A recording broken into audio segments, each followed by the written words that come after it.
Good morning, good afternoon, good evening, everyone. Firstly, let me introduce myself. My name is Happy Angela. I'm a public relations student at Bonar Communication and Business Institute, currently under the supervision of Mr.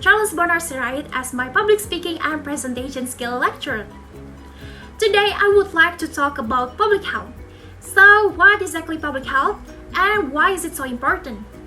According to CEA Winslow, public health is the science and art of preventing disease, prolonging life, and promoting health through the organized efforts and informed choices of society, organizations, public and private communities, and individuals. Public health has some goals to be achieved, which are to improve the health of populations and to increase life expectancy. Public health is really important since it helps detect health issues as early as possible and give us information and educate us regarding those issues. It also reminds us to be aware of our own health, helping us to aid and prolong life through the prevention of health issues. For these past 2 years, we have been experiencing a global pandemic of coronavirus disease 2019, or widely known as the COVID-19 pandemic. Many things and strategies were done, and many adjustments were made to control the pandemic, hoping it to end as soon as possible. One of the strategies used is vaccination.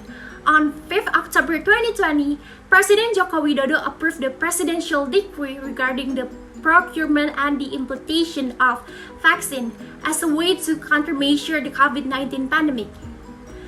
President Joko Widodo also targeted 70% of the population in Indonesia to be vaccinated by the end of 2021.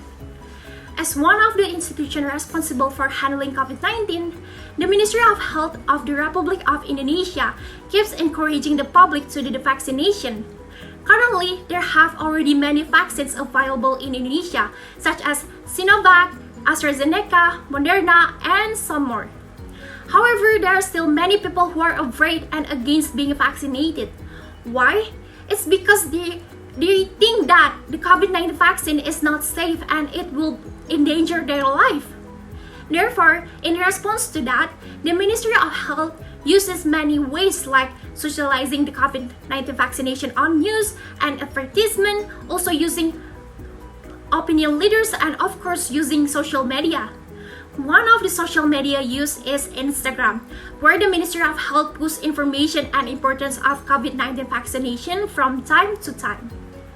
Regarding this matter, my team and I would like to do a research on this topic, since we all know COVID-19 vaccination is essential during these days. We will use a qualitative study design with an analysis of the Ministry of Health of the Republic of Indonesia's communication strategy in socializing COVID-19 vaccination on Instagram as the title, where we will observe contents that related to COVID-19 vaccinations that the Ministry of Health has posted since November 2020 until September 2021. The objective of this research is of course to analyze and to understand the communication strategy used by the Ministry of Health in socializing COVID-19 vaccination on Instagram. We would also like to know if socializing on Instagram is really effective or not. So, that will be all for today's video. Thank you for watching and I will see you later on the next video.